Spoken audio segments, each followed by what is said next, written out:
नमस्कार दोस्तों, धर्म रहस्य चैनल पर आपका एक बार फिर से स्वागत है। आज हम साधना के कुछ विशेष गोपनीय ज्ञान के विषय में एक साधक के जीवन और उसके जीवन में घटी हुई घटनाओं के माध्यम से जान सकते हैं। तो चलिए पढ़ते हैं इसके पत्र को और जानते हैं कि साधक किस प्रकार से बनते हैं और क्या-क्या अनुभव होते हैं। जय श्री गुरुदेव, प्रणाम गुरुजी। जय श्री कृष्ण। गुरुजी, पहले आप इसे पढ़ लें या फिर सीधा अपने हिसाब से एक एक भाग में करके चैनल पर लोड कर दीजिए, आपकी जैसी इच्छा हो गुरुजी। गूढ़ रहस्य और गुप्त ज्ञान। पूजा पाठ साधना में मत भेद फर्क उल्लेख किसी कापी या पन्ने का नहीं लिखा है। यह रहस्य पहली बार गुरुदेव की कृपा से, आपकी कृपा से गुरुजी उद्घाटित किया है और धर्म रहस्य चैनल के माध्यम से प्रकाशित कर रहा हूँ। गुरुजी, मैं सत्य बोल रहा हूँ, इस लेख को लिखने के लिए मुझे 12 घंटे लग गए थे। मैं शाम को 6:30 बजे से लेकर सुबह 6:48 तक लगातार लिखता हूँ। इस बात का कोई विश्वास करे या ना करे, अपनी जैसी सोच इसलिए कि अगर कोई अनुभव होता है तो मैं जल्दी जल्दी लिख जाता। पर इस में जो ज्ञान है मुख्य रूप से इस समाज में आपके शिष्यों के लिए प्रेरणादायक है और सिद्धि प्रदान करने वाला है और मुक्ति मोक्ष तक ले जाने में समझाने के लिए लिखा हूं, जिससे आपके बताए गए मार्ग को अपना कर चल सकेंगे। एक साधक के लिए संदेश जो अप्सरा साधना प्रत्यक्षीकरण करना चाहते हैं। अगर आज तक कोई ध्यान नहीं लगा पाते हैं तो कोई बात नहीं, क्योंकि ध्यान कोई विधि है ही नहीं। जो लोग पहले ही ध्यान का अभ्यास करते हुए ध्यान में लगे हैं वह सब साधना में भटक गए हैं। इसलिए जब वह मंत्र जाप करने बैठते हैं तो ध्यान में पहुंच जाते थे, क्योंकि ध्यान से सिद्धि का कोई संबंध नहीं है। यह अंतिम प्रक्रिया है जिसे हम क्रिया योग के बाद ही निष्क्रिया को प्राप्त होते हैं, तो सब कुछ मिल जाता है। और जब पहले ही निष्क्रिय हो जाओगे तो आप इस समाज से, अपने घर के परिवार से और स्वयं से भी कुछ नहीं करने योग्य रहोगे, क्योंकि आप तो अपने जीवन को जीते जी ही समाप्त कर दिया। आपने उत्तरदायित्व ना निभाकर पहले ही अंतर्मुखी हो गए हैं और आप जीवन को कैसे समझ सकते हो। देखिए, साधना से जो ध्यान और सिद्धि प्राप्त होती है वह हमारी शक्ति नहीं रहती, वह तो सिद्धि होती है जो पीछे से धक्का लगाने का कार्य करती है और इसके मदद से वह सब कुछ प्राप्त कर अंत में स्वयं के आत्म साक्षात्कार के लिए उस समय अंदर की और यात्रा करनी होती, जहां से दोबारा इस दुनिया में नहीं आना होता है। साधना के लिए मन की एकाग्रता की जरूरत होती है, इसे ही ध्यान कहते हैं। इस रहस्य को कोई समझाने वाला नहीं मिला, इसलिए आज कल सब ध्यान करते हैं और बिता देते हैं साल 2 साल ऐसे ही जबरदस्ती से ध्यान लगाकर। आप सोचिए कि अगर एक कठारा में पानी भर कर रख दें और लंबे समय के बाद जाकर ध्यान से देखें तो उसमें कुछ कण दिखाई देंगे, छोटे छोटे, और उसमें आपका चेहरा भी साफ दिखाई देगा। मगर उसी समय अगर पानी में हाथ डालकर हिलाएं और फिर से देखें तो आपका चेहरा दिखेगा और वह नहीं। कण इसी क्षण को ही विचार और कामना रूपी, वासना रूपी बवंडर कहते हैं। जब आपके उस अंधेरे मन में कोई शक्ति है ही नहीं तो आप उसे देख कैसे सकते हैं। और अगर आप पुनः उस पानी में अपना बिंब देखना चाहते हैं तो आपको उसे देखने के लिए इंतजार करना पड़ेगा, क्योंकि आप पानी को हाथ की सहायता से रोक नहीं सकते। ठीक इसी प्रकार बिना तपोबल के आपके विचारों को नहीं रोक सकते। अगर जबरदस्ती करोगे तो सिर में दर्द शुरू हो जाएगा। इसलिए इसे पाने के लिए धैर्य रखना पड़ेगा और अपना अभ्यास, साधना, मंत्र जप से तपोबल बढ़ाना पड़ेगा। तब आप किसी भी शक्ति को मात्र आंखें बंद करते ही देख सकते हैं। इसे देखने के लिए ज्यादा समय तक बैठने की जरूरत भी नहीं होती। असंभव कुछ भी नहीं है, बस आप में संकल्प शक्ति की कमी और धैर्य की कमी है। आप समय को उसी तरह व्यतीत कर देते हैं, आप उसी तरह नौकरी करके जीवन सिद्धि सफलता की आशा में कितना समय नष्ट कर देते हैं, मगर एक मार्गदर्शक के अभाव में कुछ नहीं कर पाते हो। और असंभव कुछ भी नहीं है। साधना मार्ग कठिन है, अवश्य है, मगर आनंददायक है। आप दोनों में आपको तपना पड़ेगा, अध्यात्म में भी और गृहस्थी में भी। मगर गृहस्थी में जो तपते हैं उससे आपके परिवार वाले फायदा उठाते हैं, मगर इसमें आपको मृत्यु के बाद कुछ नहीं मिलेगा। और जब तक जीते हो तब तक भी दर्द, पीड़ा, शारीरिक परिश्रम करना ही पड़ता है और जूझना पड़ता है। तभी भी कंकड़ पत्थर से ज्यादा आप इसमें कुछ नहीं पा सकते। जीवन में सोचो मत, जीवन बहुत छोटा है। जब तक सोचोगे तब तक आधे से ज्यादा मार्ग तय कर लोगे। अनुभव को देखकर उसमें हंसो मत। अनुभव तो आपको विश्वास दिलाता है, आपका मनोबल बढ़ाता है। आप पहले उसके बारे में मत सोचिए कि कैसे कोई प्रत्यक्ष होगा। अभी तो आप खुद करके देखें, कैसी वह लगती है, कितनी तड़प आपको है उसके लिए, उतनी तड़प उनको भी है आपके लिए। आप सोचते हो कि कब कभी उन सबको देख सकूंगा, कैसे वह सोचती होगी कब मैं अपने प्रेमी से मिल सकूंगा। जैसे उनको पाने के लिए आपको तपोबल प्राप्त करना है, वैसे ही वह सब भी सोचती हैं कि कब आप हमारी शक्ति को धारण करने योग्य बनोगे।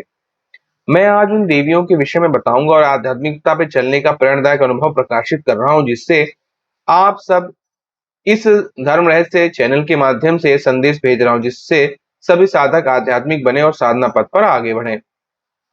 जब मुझे गुरु अनुमति मिलेगा और धर्म रहस्य चैनल सूरज प्रताप गुरु जी से भी अनुमति प्राप्त होगी, तब मैं आप सबको एक ऐसी विधि दूंगा जो मैं स्वयं कर चुका हूँ और जो सिद्धि सफलता के पीछे भाग भाग के मैं 10 वर्ष बिता दिया हूँ। आप सबको अपने जीवन का अनुभव भी बताऊंगा, जिससे आप समझ सकोगे कि पुण्य तो मिलना तीर्थ यात्रा का है, पर मैं चाहता था कि वह केवल गुरु दीक्षा, गुरुदेव की कृपा और उनके द्वारा बताए गए इस विधि को से मिले, जिसे हम तपस्या अभ्यास विधि कहते हैं।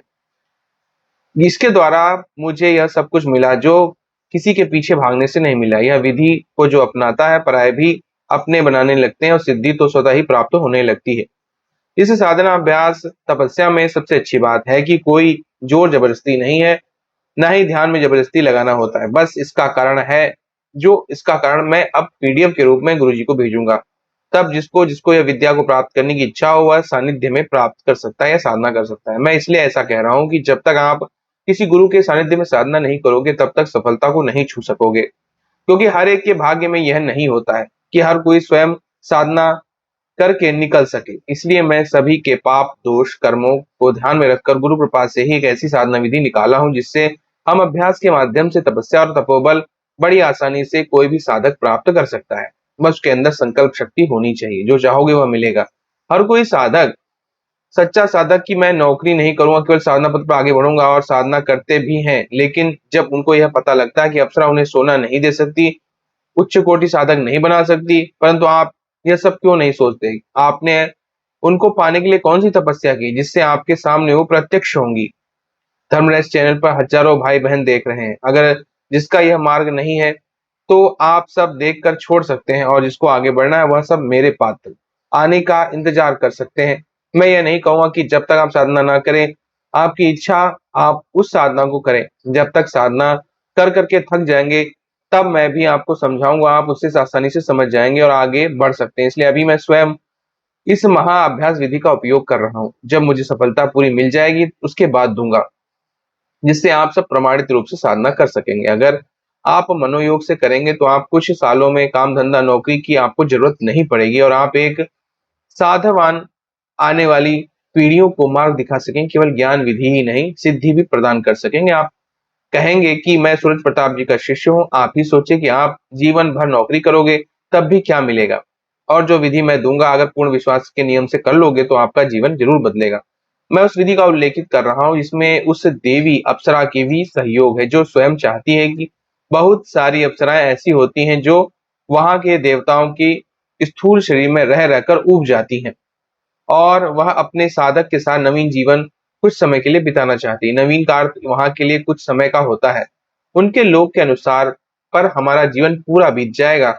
वह सब किसी भी साधक के जीवन में पूर्ण प्रत्यक्ष होना चाहती है, लेकिन तपोबल न होने के कारण वह सब यहाँ अपना स्थूल शरीर उपस्थित नहीं कर पाती हैं। और अपना यहाँ अनुभव कुछ बताता हूँ, जो मैं पहले ये सब केवल बात मजाक समझता था। और जब वह देवी पहली बार प्रत्यक्ष हुई, तो कुछ समय तक मैं कुछ नहीं कहा, और एक दिन कहा, देवी यह सब बातें केवल दिखावा है। जो तपोबल प्राप्त करे तब प्रत्यक्ष होगी। आप लोग सबसे छल करती हो और साधक को भ्रमित करती हो, इसलिए आप प्रत्यक्ष हो जाओगी तो उसे सोना देना पड़ेगा।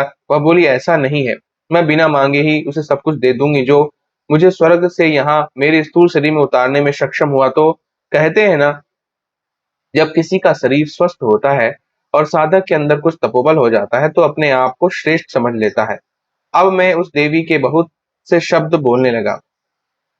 अब देवी कहने लगी कि आपसे प्रेम करती हूँ, और मैं आपको आगे बढ़ने का मन ही मन निर्णय ले चुकी हूँ, इसलिए कुछ नहीं बोल रही हूँ। आप जबरदस्ती मुझसे विनाश ना करें, वरना आप अगर मेरी ऊर्जा को सहन नहीं कर सके तो आपका शरीर अंदर ही अंदर जल सकता है, मृत्यु तक आ सकती है। वह बोली कि आप पहले अपना तपोबल बढ़ाइए और मैं स्वयं ही प्रत्यक्ष हो जाऊंगी। और इस देवी के इतना कहने पर भी मैं नहीं माना। मैं उसे अंट संट बोलते रहा।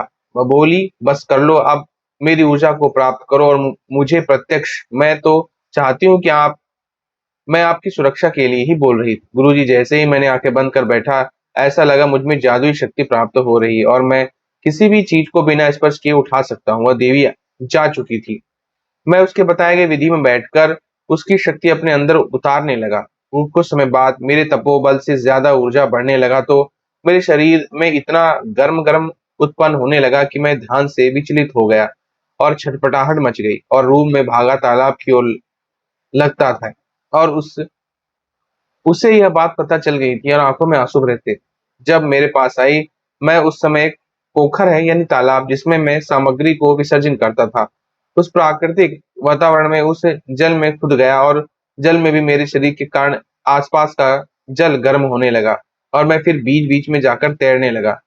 तब तक उस तालाब के किनारे खड़ी हुई मुझे पुकार रही थी, पानी से बाहर आओ, मैं इसका इलाज लेके आई हूँ। मैं कहता था कि नहीं आऊंगा, इससे मेरा शरीर जल जाएगा। पुनः कुछ हाथ में दिखाकर बुलाई। तब मैं उसके पास गया और उसके आगे गिर पड़ा और कहने लगा, देवी मुझे बचा लो। आप अब जो कहोगी आपकी हर बात मानूंगा। मैं मृत्यु को नहीं प्राप्त होना चाहता हूँ। जो आप आई हो मेरे जीवन में, इससे मुझे और भी जीवन अच्छा लगने लगा है। बचा लो देवी। आंखों में आंसू भरे मुझे अपने गले से उठाकर लगा ली और बोली कि पहले उस देवी शक्ति से क्षमा प्रार्थना करो और क्षमा मांगो। जैसा जैसा देवी बोली मैं वैसा वैसा ही किया। धीरे धीरे मेरी हालत ठीक होने लगी और मेरा सिर का जो जोर जोर से दर्द कर रहा था वह भी ठीक हो गया। गुरुजी, उस तालाब तक जाते जाते मैं 1 लीटर तक ठंडा पेय पी गया। तब भी कुछ ही आराम मिला। पुनः वैसी स्थिति आ गई जाती थी। गुरुजी, ऐसा होता। उनका करुणा और प्रेम जो शब्द मैं भी नहीं लिख सकता हूँ यहाँ पर। आप समझ ही गए होंगे, शक्ति के आने में देर लगती है। देर केवल अपने पात्रता को उतरने में लगती है, क्योंकि पात्रता एक ऐसी चीज है जो आप अगर एक दिन में 1.25 लाख मंत्र जाप कर लो तो भी आपको वह देवी देवता अनुभव कर देंगे, लेकिन शक्ति आपकी क्षमता के अनुसार ही प्रदान करेंगे। गुरु जी, पात्रता किसे कहते हैं? एक पहला है श्रद्धावान यानी धैर्य रखना।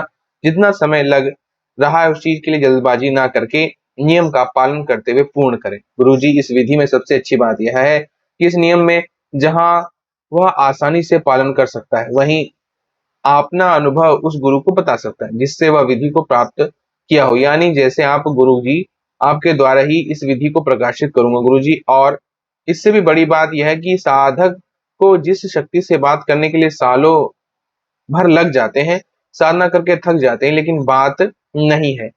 इस विद्या द्वारा उसे ऐसा उपाय बताया गया है कि साथ ही साथ जिस देवी को साधक प्रत्यक्ष दर्शन करना चाहता है, उसे उस शक्ति के सानिध्य स्वतः ही प्राप्त होती चली जाती है।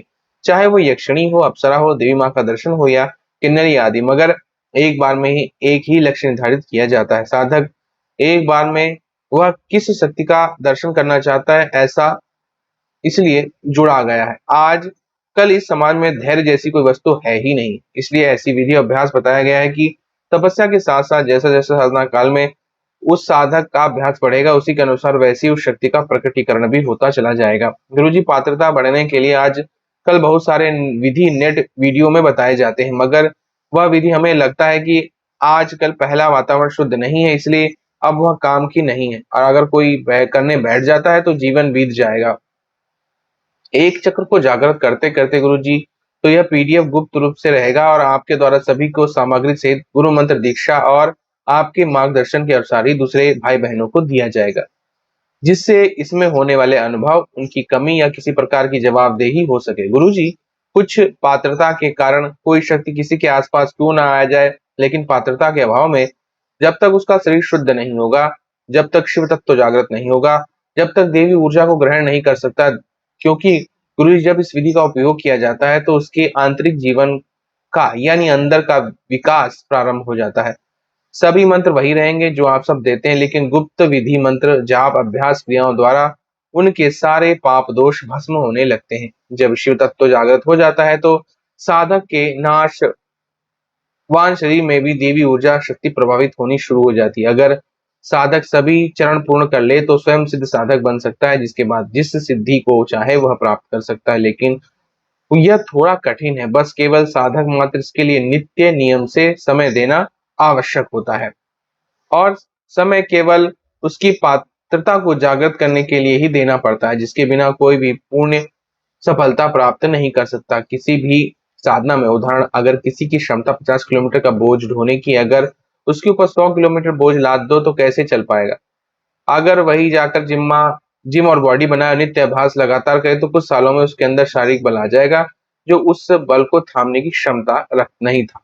अब वो अभ्यास करके अपना शरीर इतना मजबूत बना दिया था कि अब अगर उस पर ज्यादा भी बोझ लाद दो तो वह भी लेकर चला जाएगा। लेकिन अगर वह शक्ति बल को उसे उसी प्रकार पुकारता है या कुछ दिन अभ्यास करता है तो वह शक्ति प्राप्त नहीं होती, लेकिन कड़ी मेहनत किया उस शक्ति का पात्र बन गया। ठीक यही पात्रता लघु होता है, और उस तपोबल को बढ़ाने में आप उस तपोबल को आसानी से बिना दर्द, ज्यादा पीड़ा न सह प्राप्त कर सके, ऐसा मैं चाहता हूँ। थोड़ा बहुत दर्द तो सहन करना ही पड़ता है।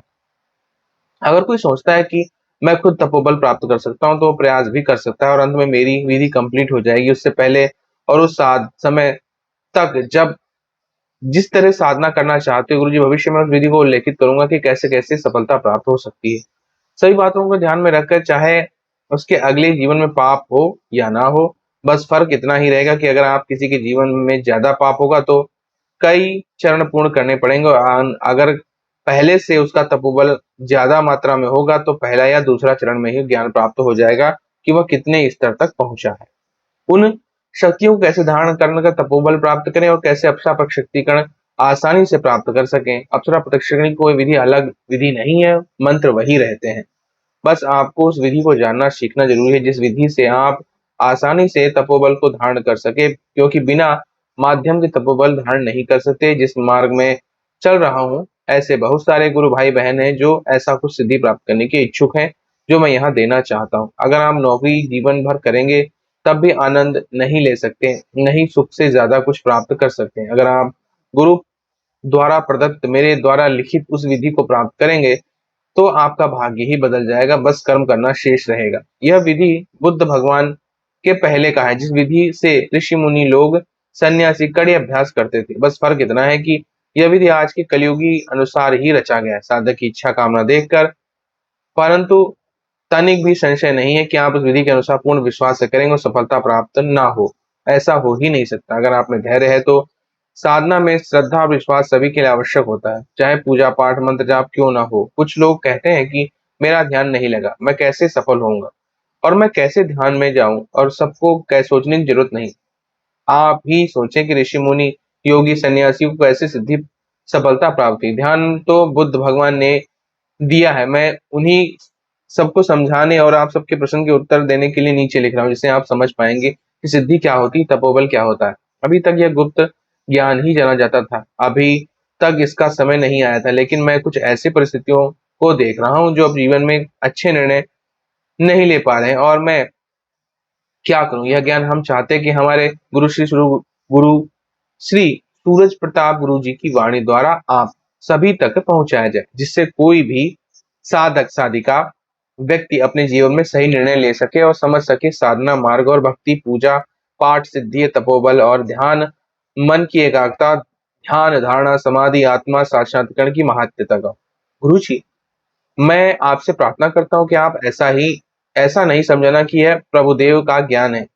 यह भी ज्ञान आपके द्वारा ही मुझे प्राप्त हुआ है। आपकी शक्ति अपार है गुरुजी, मगर आपकी जो इच्छा है वह चेतना शक्ति आपके अनुसार आपका कार्य करती है और आपके अनुसार चलती है। मगर वही शक्ति जो एक शिष्य में जब संपादित करती है, उसकी चेतना जागृत करती है, तो वह आपके लक्ष्य अनुसार ही हमें ज्ञान और मार्गदर्शन प्रदान करती है। इसलिए आपकी जय हो गुरुदेव।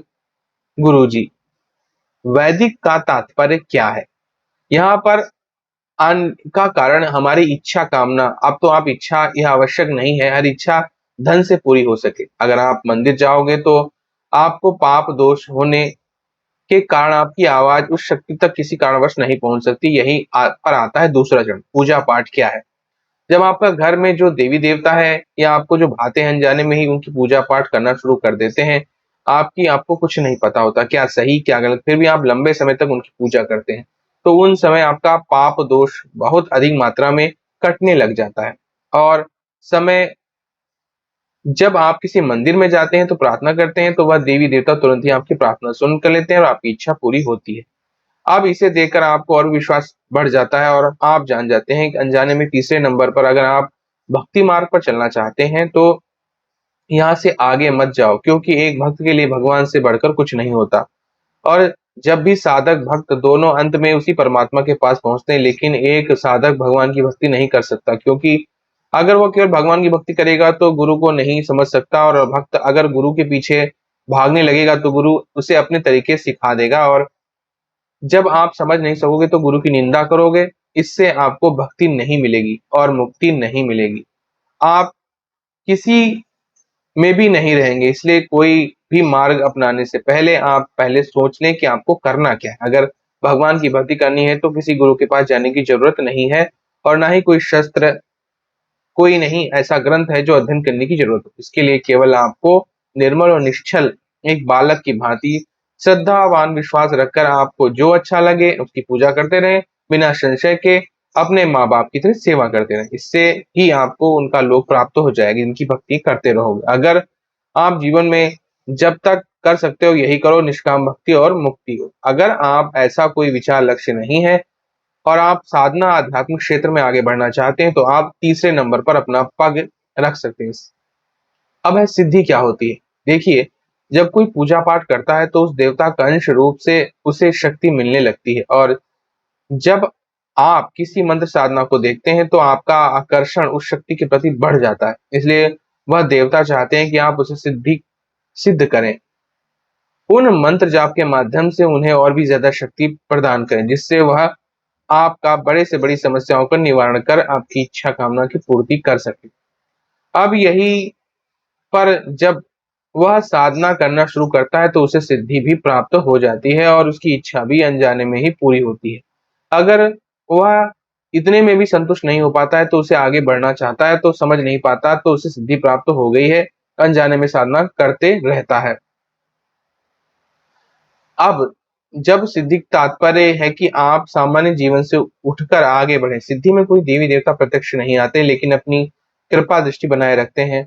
वह आपके गुरु के तलाश करनी चाहिए ऐसा आपको प्रेरणा देते हैं। यहीं से साधना या साधक बनने की प्रक्रिया परीक्षा चालू होती है। इसी को कहते हैं सिद्धि। आध्यात्मिक मार्ग क्या है?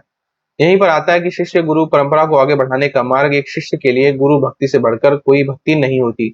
एक शिष्य अपने गुरु में ही सभी देवी देवताओं का वास मानकर गुरु के चरण की स्थूल रूप में बिना संशय किए पूजा करता है, तो उसे साधना मार्ग में कोई भी कार्य में सफलता प्राप्त होती है। यदि गुरु उपस्थित है तो अब यहाँ से एक जानकार और सिद्ध गुरु की जरूरत होती है, जो हमारे बारे में देखकर और जानकर हमें मार्गदर्शन करे कि हमारे लिए कौन से देवी देवता की साधना करना उचित है।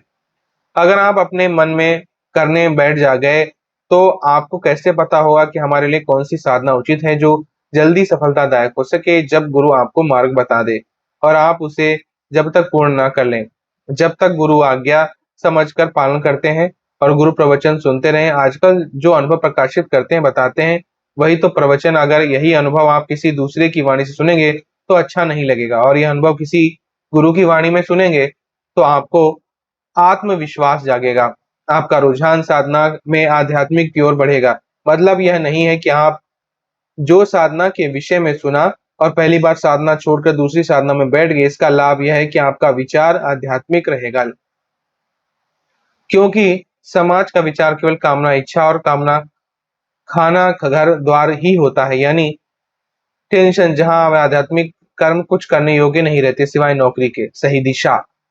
अगर ऐसी स्थिति में गुरु को आप पहचान नहीं सके तो आप शिव साधना संकल्प लेके कर सकते हैं कि भगवान शिव उन्हें सही गुरु तक पहुंचा दे। अगर ऐसा आप करके साधना करेंगे तो जब आपका गुरु का सामना होगा तो आपकी आत्मा खुद ही उसकी तरफ आकर्षित होगी। इसके लिए भगवान शिव भटके को मार्ग दिखा सकते हैं, मगर आप उन्हें गुरु बनाने की कोशिश करेंगे तो आप खुद ही भटक जाएंगे। आप उनकी साधना करोगे तो आपकी इच्छा कामना पूरी करेंगे, लेकिन आपको शिष्य नहीं बना सकते। अगर ऐसा होता तो भगवान शिव क्यों गुरु रूप धारण करके पहले के लोग तपस्वी रहते, कठोर यज्ञ अभ्यास करते और भगवान के तेज को सहन करने योग्य बन जाते थे और अपना आहार तक छोड़कर केवल कंदमूल फल खाकर ही साधना करते करते मल मूत्र से मुक्त हो जाते थे, तब भगवान शिव से सिद्धि ज्ञान प्राप्त कर पाते थे।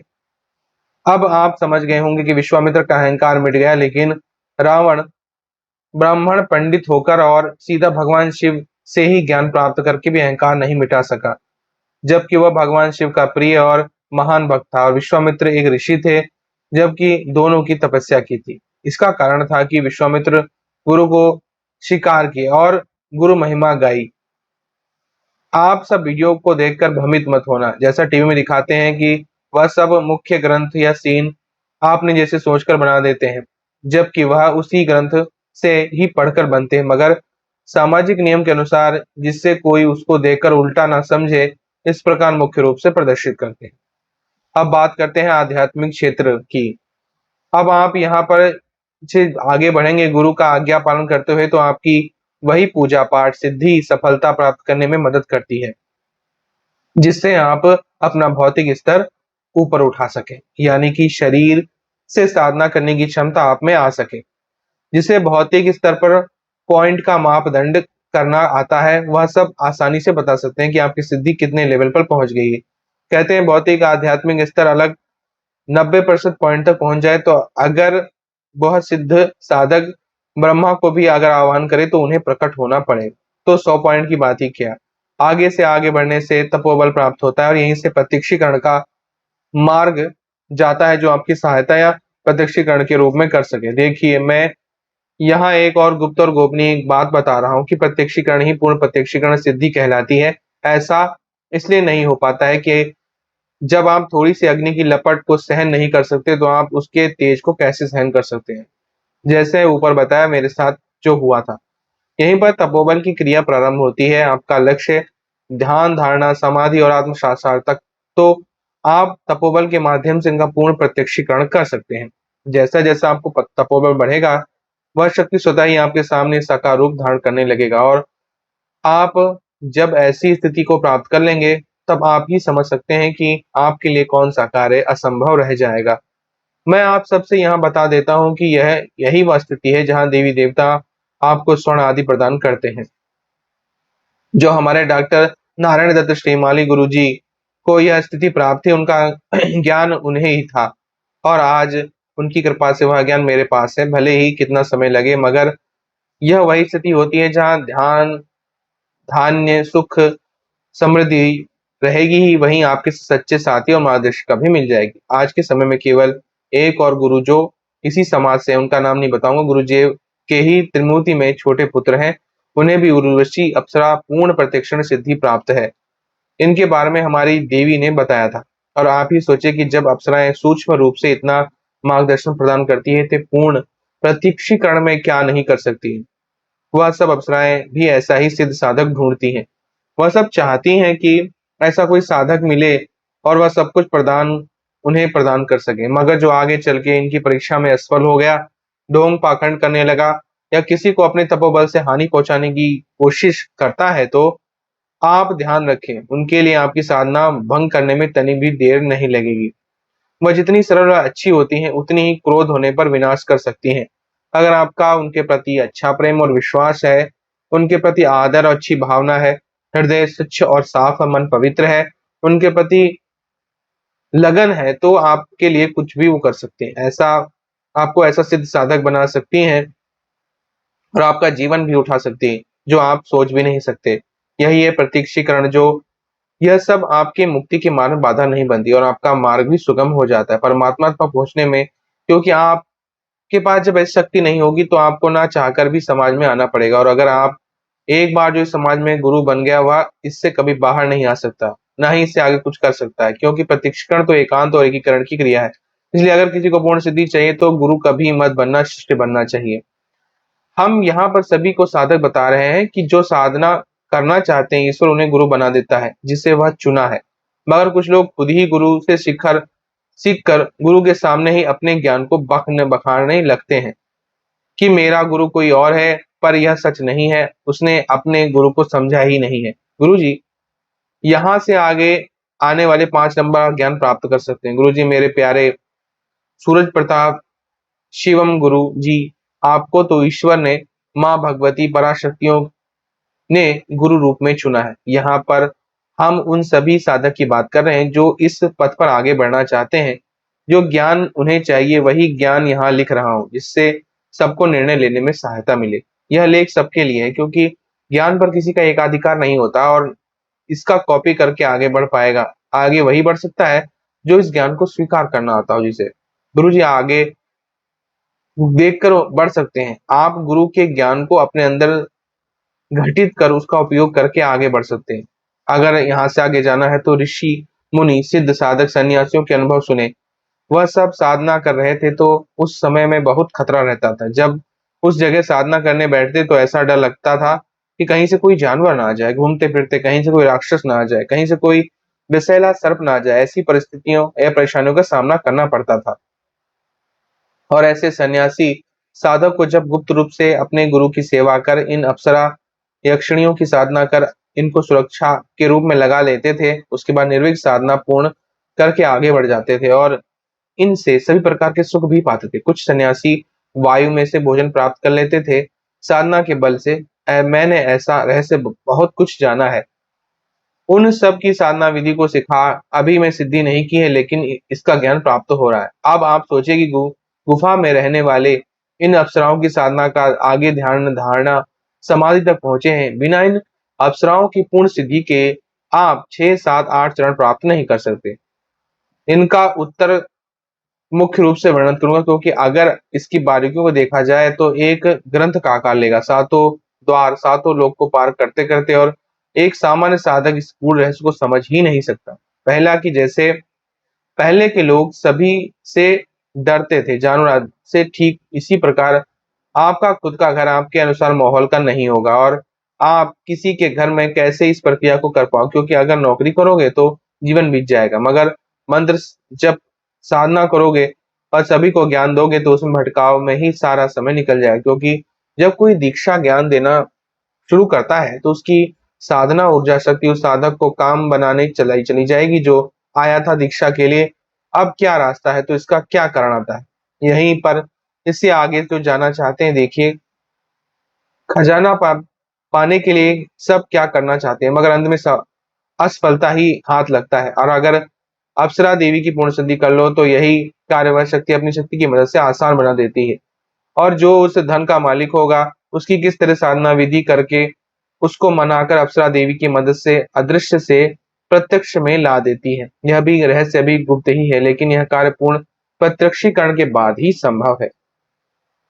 केवल उनके लिए जो अप्सरा पूर्ण प्रत्यक्षीकरण के माध्यम से वह सब कुछ प्राप्त कर स्वयं ही अपने खुद के लिए घर में अगर ध्यान के माध्यम से 1 महीने की भी समाधि लग गई तो आपके मार्ग में कोई बाधा नहीं बनेगा और देवी आपको सभी प्रकार की सुरक्षा प्रदान करेंगी। और अगर बिना इनके यहाँ से आगे जाए तो आपका घर परिवार वैदिक समस्याएं और इस तरह के जो भी आएंगी वो सब आप निपटा सकेंगे। अगर शिष्य हैं तो आप एक दिन भी दूर गए तो वह आपके हाथ पीछे हाथ धोकर पड़ जाएंगे और आप समाधि ले लिए तो अड़ोसी पड़ोसी आपकी मृत्यु जानकर ले जाकर अंतिम संस्कार कर देंगे। अब आप जान चुके होंगे कि अप्सरा साधना का रहस्य कि यह कोई आज की बात नहीं है। जितने भी महापुरुष हुए सब ने कहीं ना कहीं फंसे और इनकी साधना करनी पड़ी, क्योंकि इनके लिए कोई बंधन नहीं होता। ध्यान क्या है? ध्यान का तात्पर्य ऐसी क्रिया जी है जब आप 4 चरण ज्ञान प्राप्त कर लें कि जो क्रिया योग के अंतर्गत आती है। यह 5 नंबर की निष्क्रिया यहाँ से आगे सिद्धि आपके साथ नहीं जाती है। यहाँ आपको स्वयं ही अंतर्मुखी होकर यात्रा करनी होती। सिद्धि यहाँ तक पहुंचने का एक रास्ता है। जब आप यहाँ तक पहुंचेंगे तो आपका मोह माया सब धीरे धीरे खत्म होने लगेगा और आप समाज से सब प्रकार से कटकर अंदर ही अंदर बढ़ने लगेंगे।